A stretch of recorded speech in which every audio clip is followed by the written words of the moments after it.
आज हम स्टार्ट करने जा रहे हैं माइक्रोबायोलॉजी का पहला चैप्टर जो कि है इंट्रोडक्शन एंड हिस्ट्री। सबसे पहले हम बात करेंगे इंट्रोडक्शन पे। इंट्रोडक्शन पे इतना यहाँ तक इंट्रोडक्शन दिया हुआ है, ठीक है। अब इंट्रोडक्शन में देखो दो मेन चीज़ें हैं। इंट्रोडक्शन में हम दो चीज़ें पढ़ेंगे, पहला है मेडिकल माइक्रोबायोलॉजी और दूसरा है क्लिनिकल माइक्रोबायोलॉजी, ठीक है। तो पहला हो गया मेडिकल माइक्रोबायोलॉजी और दूसरा है क्लिनिकल माइक्रोबायोलॉजी। मेडिकल माइक्रोबायोलॉजी में हम क्या पढ़ते हैं, हम माइक्रो ऑर्गेनिजम्स की स्टडी करते हैं। अब माइक्रो ऑर्गेनिजम्स में क्या क्या आता है, जैसे तुम्हारे बैक्टीरिया हो गए, वायरस हो गए, पैरासाइट हो गई, फंजाई हो गए, है ना, वो सारी चीज़ें जो डिसीज़ कॉज करे किसी ह्यूमन को, और वो भी कैसी डिसीज़, इन्फेक्शियस डिसीज़, ठीक है।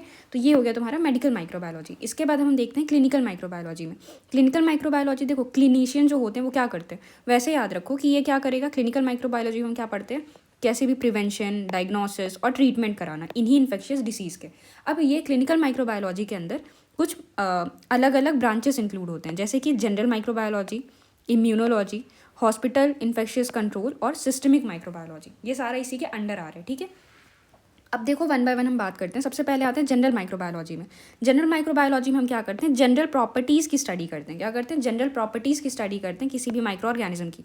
तो जनरल प्रॉपर्टीज़ में क्या आ गया, जैसे मॉर्फोलॉजी आ गया, पैथोजेनेसिस हो गया, किसी भी लैब में डायग्नोसिस हो गया और ट्रीटमेंट आ गया, ठीक है। अब दूसरा है इम्यूनोलॉजी, नाम से ही समझ आ रहा है इम्यून, मतलब इसमें हम क्या करेंगे, इम्यून सिस्टम की स्टडी करेंगे, ठीक है। उसके बाद है हॉस्पिटल इन्फेक्शियस कंट्रोल। इसमें हम क्या करेंगे, ऑब्वियसली कंट्रोल करेंगे, मतलब study of various control measure to prevent the transmission of disease, है ना। मतलब इन्फेक्शन के ट्रांसमिशन को रोकने के लिए क्या क्या आप प्रिवेंशन ले सकते हो, क्या क्या कंट्रोल दे सकते हो, मतलब कैसे कंट्रोल कर सकते हो, ठीक है। उसके बाद है सिस्टमिक माइक्रोबायोलॉजी। नाम से ही आ रहा है सिस्टमिक, मतलब सिस्टम, मतलब तुम्हारे ऑर्गन सिस्टम। अब खुद सोचो तुम्हारा कौन कौन सा सिस्टम होता है, कार्डियोवैस्कुलर सिस्टम होता है ना। सीधा तुम्हें बस इन्फेक्शन लगा देना है, तो कार्डियोवैस्कुलर सिस्टम हुआ, तो उसे डायरेक्टली ऐड कर दो cardiovascular system infection. Central nervous system होता है ना, तो उससे लगा दो सेंट्रल नर्वस सिस्टम इन्फेक्शन।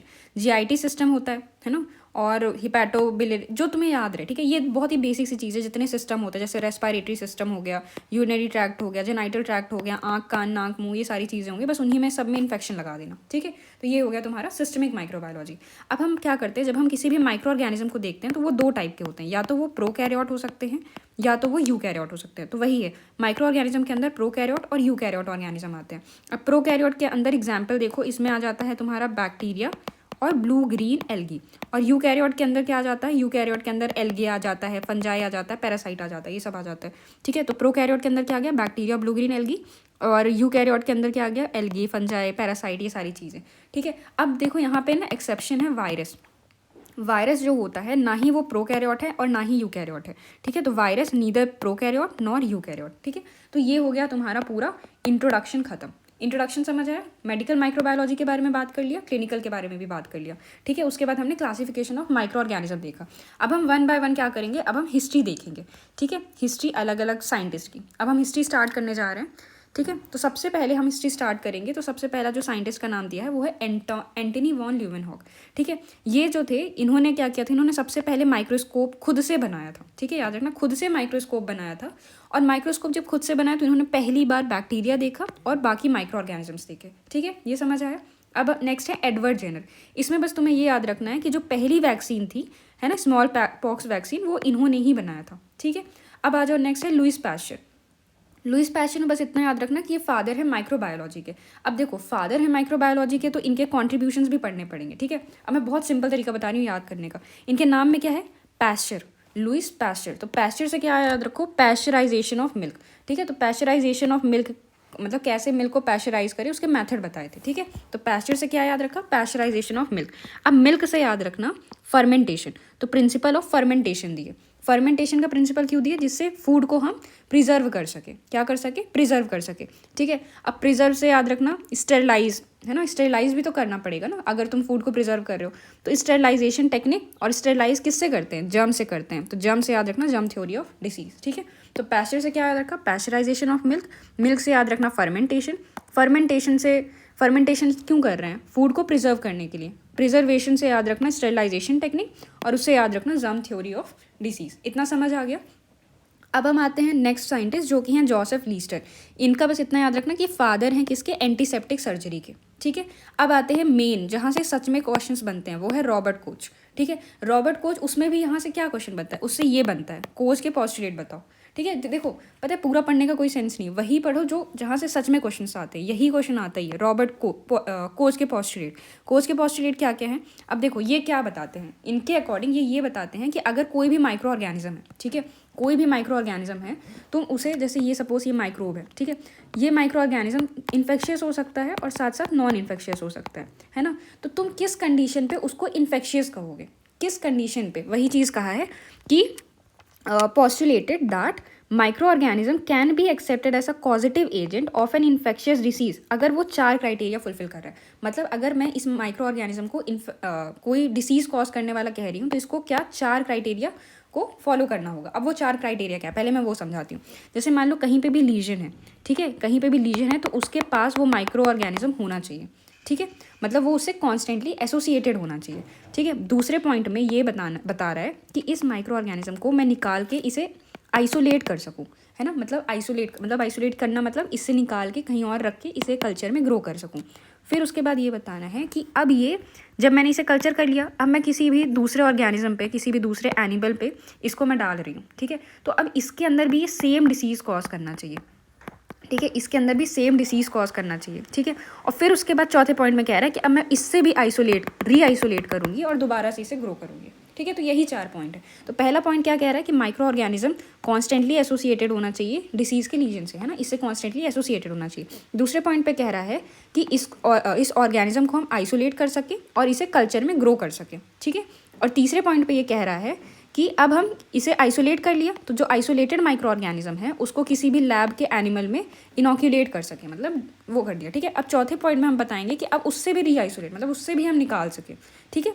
अब देखो अब एक नया 5th क्राइटेरिया आ गया। फिफ्थ क्राइटेरिया क्या कहता है कि जो पेशेंट है, पेशेंट के सीरम पे उसके सब्सिक्वेंट एंटीबॉडी प्रेजेंट होनी चाहिए, ठीक है, मतलब पेशेंट के सीरम पे एंटीबॉडी प्रेजेंट होनी चाहिए, ठीक है, क्लियर हो गया। अब आते हैं, हर चीज़ का एक्सेप्शन होता है, यहाँ पे भी एक्सेप्शन है। कोच के पोस्टुलेट का एक्सेप्शन LPG करके याद रखो। LPG, L से क्या हो गया तुम्हारा, L से हो गया लेप्रे, P से हो गया पेलिडियम और G से हो गया गोनोरियम। ये जो है ना, ये एक्सेप्शन हो गया तुम्हारे कोच के पोस्टुलेट के, क्लियर हो गया। अब नेक्स्ट जो बच्चे कुछ साइंटिस्ट है वो भी देख लो। अब है पॉल एलरिच। पॉल एलरिच कौन है, पॉल एलरिच जो है ये है फादर ऑफ कीमोथेरेपी, बस इतना याद रखना है तुम्हें, ठीक है। उसके बाद कुछ अलग अलग कॉन्ट्रीब्यूटर्स देख लो, जैसे कि हैंस क्रिश्चियन ग्राम। हैंस क्रिश्चियन ग्राम, नाम पे ही ग्राम है तो इन्हों याद रखना, ये ग्राम स्टेन दिए। अर्नेस्ट रुस्का, ये जो है फाउंडर हैं इलेक्ट्रॉन माइक्रोस्कोप के।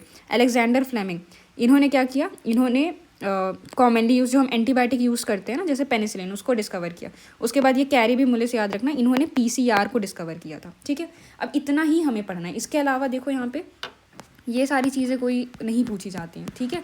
अब यहाँ पे जल्दी से हम एक बार रिकॉल कर लेते हैं कि हमने क्या क्या पढ़ा है अभी, ठीक है। देखो सबसे पहले हमने क्या पढ़ा, हमने देखा इंट्रोडक्शन पे, इंट्रोडक्शन में मेडिकल और क्लिनिकल। तो पहले मेडिकल माइक्रोबायोलॉजी देखा, फिर क्लिनिकल माइक्रोबायोलॉजी देखा। मेडिकल में क्या बताया, हम इसमें माइक्रो ऑर्गेनिज्म की स्टडी करते हैं, जैसे कि बैक्टीरिया, वायरस, पैरासाइट, फंजाई, ये सारा। फिर हमने क्लिनिकल माइक्रोबायोलॉजी देखा। क्लिनिकल माइक्रोबायोलॉजी में क्या देखा कि उसका प्रिवेंशन, डायग्नोसिस और ट्रीटमेंट की बात करते हैं। क्लिनिकल माइक्रोबायोलॉजी के अंदर फिर जनरल माइक्रोबायोलॉजी आया, जिसमें हम उसकी जनरल प्रॉपर्टीज़ की बात करते हैं। इम्यूनोलॉजी पढ़ा, जिसमें हम इम्यून सिस्टम की स्टडी करते हैं। हॉस्पिटल इन्फेक्शियस कंट्रोल देखा कि हम कैसे कंट्रोल मेजर ले सकते हैं उस डिसीज़ को, ट्रांसमिशन को प्रिवेंट करने के लिए। सिस्टमिक माइक्रोबायोलॉजी देखा, जिसमें हम ऑर्गन सिस्टम की बात कर रहे हैं। तो अलग अलग सिस्टम जैसे cardiovascular system, central nervous system, urinary tract, है ना, जेनाइटल ट्रैक्ट, आई, ईयर, नोज, ये सारी चीज़ों की बात किया। क्लासिफिकेशन किया माइक्रो ऑर्गेनिज्म का, 2 में प्रोकैरियोट और यूकैरियोट। फिर प्रोकैरियोट का एग्जाम्पल बताया bacteria, blue green algae. Eukaryote का एग्जाम्पल बता दिया और वायरस का बता दिया कि जो वायरस होता है वो ना ही प्रोकैरियोट होता है ना ही यूकैरियोट होता है। ये हमारा जो इंट्रोडक्शन था वो खत्म हुआ। हिस्ट्री में मैंने एंटोन वन ल्यूवेनहॉक बताया कि इन्होंने पहली बार माइक्रो ऑर्गेनिज्म डिस्कवर किया था और ये पहले थे जिन्होंने बैक्टीरिया और अदर माइक्रो ऑर्गेनिजम्स को देखा था। एडवर्ड जेनर के बारे में मैंने बताया कि इन्होंने पहली वैक्सीन जो स्मॉल पॉक्स वैक्सीन थी उसको डिस्कवर किया। उसके बाद लुइस पैस्चर के बारे में बात की कि ये फादर है माइक्रोबायोलॉजी के, और इनके कंट्रीब्यूशन पे पैस्चर से हमने क्या याद रखा था, पैस्चराइजेशन ऑफ मिल्क।